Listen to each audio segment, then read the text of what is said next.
Ce qui s'est passé ces dernières heures a laissé le monde sous le choc. Un Boeing 787 s'est écrasé sur le sol indien, emportant des dizaines de vies. Les images des débris dispersés, les cris étouffés des proches désespérés, la fumée s'élevant dans le ciel comme une plainte silencieuse, tout cela a paralysé la planète. Mais il y a quelque chose que les journaux ne diront jamais. Il y a une vérité cachée derrière cette tragédie. Un message qui transcende toute analyse technique ou expertise officielle. Une révélation que j'ai reçue d'un endroit que beaucoup hésitent à mentionner. Ce que vous allez lire n'est pas une théorie. Ce n'est pas une histoire banale. C'est un appel, un avertissement urgent. Quelque chose que, même avec un minimum de sensibilité spirituelle, vous ne pouvez ignorer. Je m'appelle Raji, j'ai 43 ans et je suis superviseur technique à l'aéroport international du jour J. Mon travail a toujours été plus qu'une profession. C'était un pacte de responsabilité avec chaque vie qui y embarquait.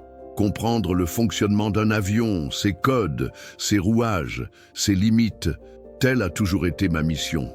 Il ne s'agissait pas seulement de mécanique, il s'agissait de protéger les gens. Le matin du 13 juin 2025, j'ai été chargé d'effectuer l'inspection externe finale d'un Boeing 787 avant son envoi en test interne. Fiche technique en main, j'ai commencé ma tournée. Tout semblait normal. Rien ne laissait présager une fin tragique, mais alors que je m'approchais de la coque inférieure de l'avion, quelque chose d'inexplicable se produisit. Une étrange pression se forma dans ma poitrine. C'était comme si un poids invisible pesait sur mon cœur. J'étais essoufflé, mes pensées se brouillaient. Une douleur aiguë me saisit le bras gauche, irradiant dans mon dos. Une sueur froide me coula sur le front, comme si mon corps avait été plongé dans une nuit d'hiver. J'ai essayé de lutter. J'ai pris une grande inspiration. J'ai fait quelques pas chancelants.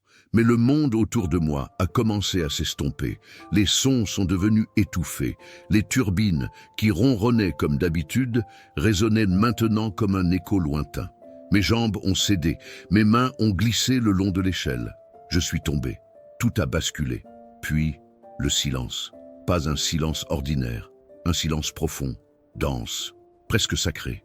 Dans cet espace entre la vie et la mort, il n'y avait plus de douleur, plus de peur, juste une étrange sensation d'apesanteur, comme si mon âme s'éloignait de mon corps physique. Et à cet instant, avec une clarté que je n'avais jamais éprouvée auparavant, j'ai su, j'étais mort. Mais la conscience, elle demeurait. Je ne dormais pas, je ne rêvais pas, j'existais, dans un état plus réel que tout ce que j'avais jamais ressenti de toute ma vie. C'est alors que la vision a commencé. J'ai vu l'avion que j'aurais dû inspecter, le même Boeing 787. Maintenant, non plus au sol, mais en vol, en flammes. Je l'ai regardé, impuissant, se disloquer en plein vol, plongeant vers une terre que je n'ai pas immédiatement reconnue, mais que mon esprit a su, c'était l'Inde. Ces images, le feu, les morceaux de fuselage qui se désintègrent, les vies qui s'éteignaient, tout cela ressemblait à un film au ralenti. Et tandis que je regardais, une voix s'éleva en moi, claire, profonde, incontestable. C'est aujourd'hui, c'est maintenant. Soudain, tout a changé. J'ai été transporté dans un lieu qui défie toute explication humaine. Un espace où le temps et la matière semblaient inexistants. Ce n'était ni l'obscurité ni la lumière. C'était l'au-delà. Et là, entouré d'une lumière vive et vibrante, j'ai été envahi par une conscience plus profonde. Chaque souvenir, chaque pensée, chaque décision que j'avais prise, tout s'est déroulé devant moi. Et puis, je l'ai vu. Il n'était pas comme sur les photos, ni dans les films. Il n'avait pas cette image que mon esprit, pendant des années, associait au nom de Jésus. Mais je le savais. Au moment où ses yeux ont touché les miens, j'ai su. Il était majestueux, mais pas intimidant. Il y avait de la force, mais aussi une tendresse qui a démantelé toutes mes défenses. Ses yeux, oh, ses yeux, ne se contentent pas de me regarder, ils me transperçaient. Ils savaient tout. Et c'est là, dans cet espace éternel, que j'ai entendu mon nom, non pas avec mes oreilles, mais avec mon âme, Raji. Ma structure intérieure, tout ce que je pensais être solide, s'est effondré à cet instant. Mes doutes, mon indifférence, mes excuses, Tout est tombé à terre. Jésus était réel. Jésus était là, avant moi. Le Seigneur de l'éternité, le Fils du Dieu vivant, et d'une manière que je n'aurais jamais imaginée. Il m'a toujours connu, même les jours où je ne voulais pas le connaître. Sans un seul mot, la scène autour de nous s'est transformée. Le ciel se retourna, et l'avion était de nouveau là, plus au sol, plus en maintenance, mais en vol, fragile, condamné. Le même Boeing 787, sillonnant désormais le ciel, vers la tragédie. Même sans reconnaître clairement les détails géographiques, mon esprit savait, c'était l'Inde, c'était le 13 juin, c'était aujourd'hui. Et puis, je l'ai vu. J'ai vu le fuselage se briser. J'ai vu le feu. J'ai vu les corps. J'ai entendu un cri silencieux de douleur. Mais ce qui est arrivé ensuite était encore plus perturbant, parce que, au-delà des décombres, au-delà des flammes, au-delà des pertes humaines, quelque chose d'autre se produisait. Quelque chose qu'aucun radar, aucune expertise technique, aucun rapport de police ne pourrait jamais enregistrer. La peau invisible du monde semblait se déchirer devant moi, révélant ce qui se cachait derrière chaque tragédie. J'ai vu des formes, ombres en mouvement, des entités conscientes, mais certainement pas humaines.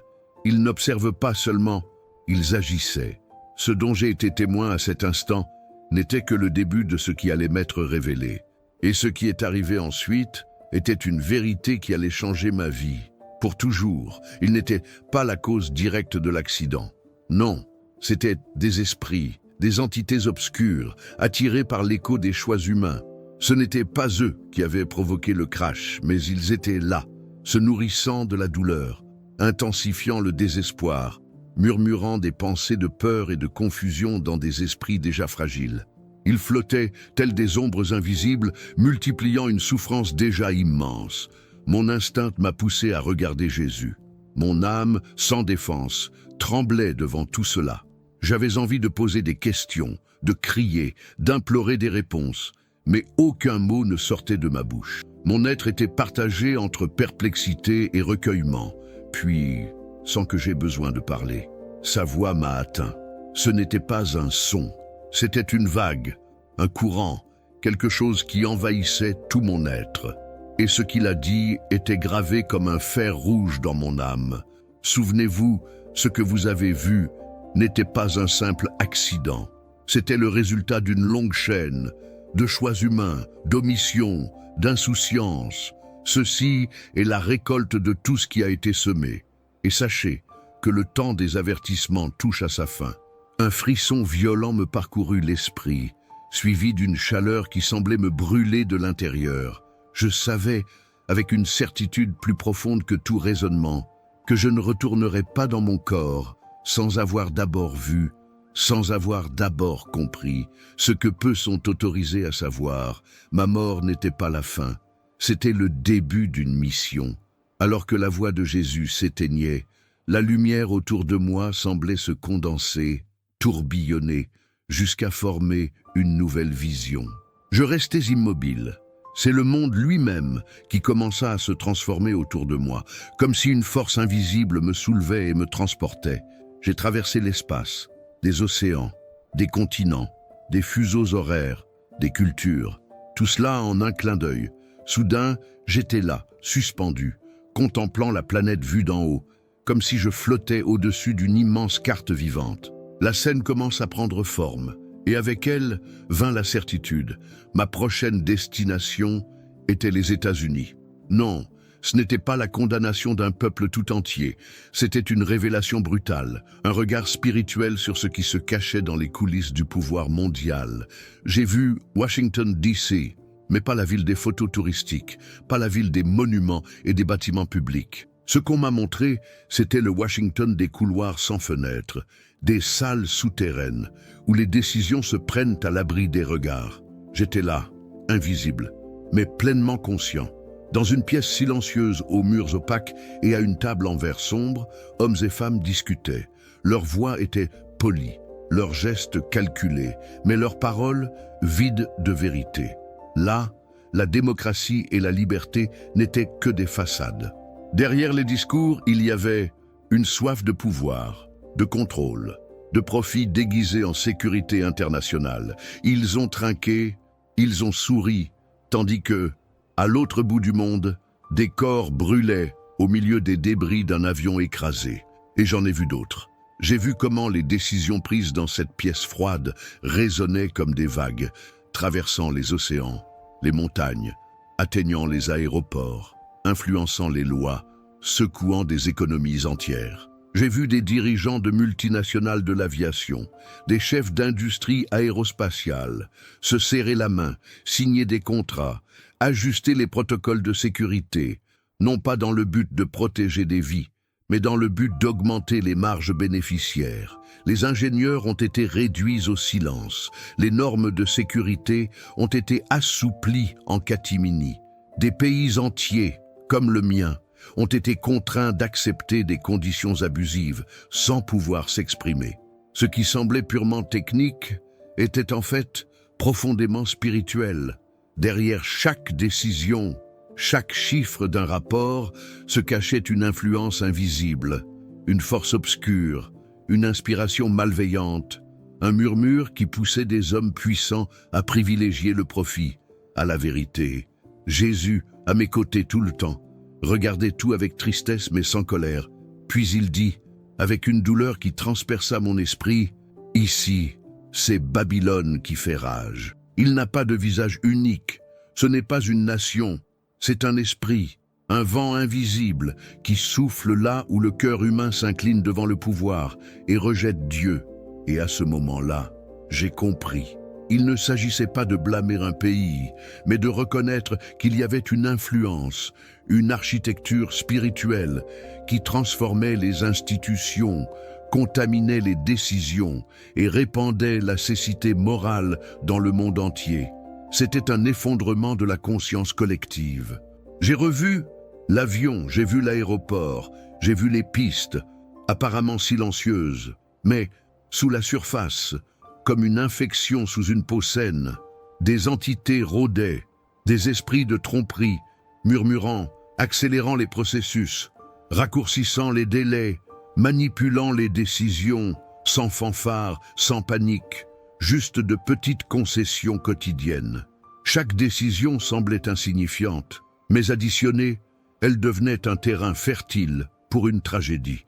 Jésus m'a regardé, avec un mélange de fermeté et de compassion, et a dit « Ils n'ont pas besoin de saboter un avion, il suffit de forcer le cœur humain à fermer les yeux. » Et à cette seconde, j'ai compris de toute mon âme, la catastrophe dont j'ai été témoin n'était pas un accident. C'était le résultat final de 1000 petites corruptions, de choix égoïstes, de vies vécues loin de la vérité. Alors que je réfléchissais à tout cela, croyant avoir déjà vu le pire, Jésus leva les yeux et, regardant l'horizon spirituel, prononça une phrase qui resta gravée au plus profond de mon âme. Ce qui se passe au ciel commence toujours dans les cœurs. Je pensais ne plus pouvoir être surprise. Mon cœur était déjà saturé, épuisé, rempli d'indignation. Mais Jésus, avec son infinie sagesse, savait que j'avais encore besoin d'en voir davantage. Je savais que, après tant d'obscurité, j'avais besoin de voir la lumière. Et c'est à ce moment-là que la vision a encore changé. Le but derrière tout cela n'était pas de sauver l'humanité, mais de la dominer par le chaos. Et puis, est arrivée la scène qui a brisé mon esprit pour toujours. J'ai vu une guerre, non pas un conflit lointain, mais une bataille sur le sol occidental. L'Inde souffrait également, mais l'épicentre du véritable effondrement se trouvait aux États-Unis. Ce pays, qui avait autrefois symbolisé la liberté, était désormais consumé par ses propres flammes. Des frères se battaient contre des frères, des rues tachées de sang, des villes entières transformées en zones de guerre. Et puis, le ciel s'assombrit. Mais ce n'était pas que de la fumée, ce n'était pas seulement la suite de la destruction.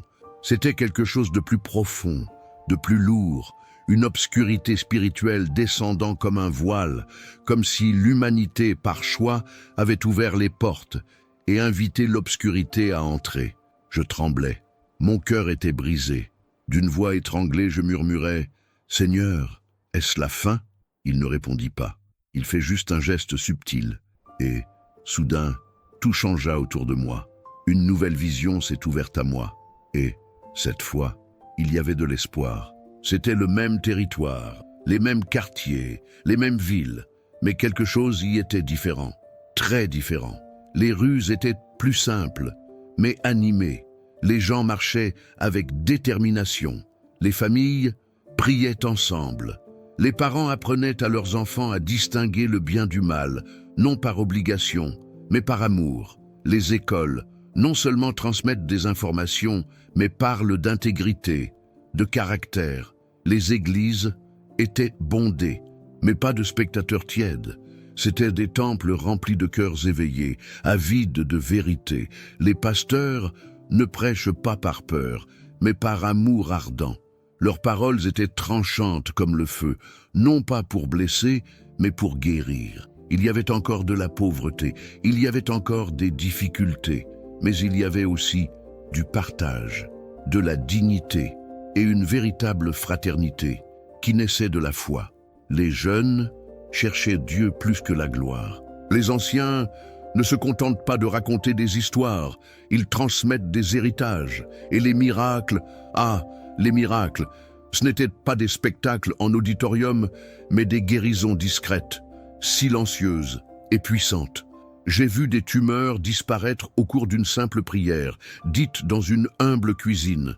J'ai vu des yeux aveugles, ouverts dans une cabane oubliée par la société.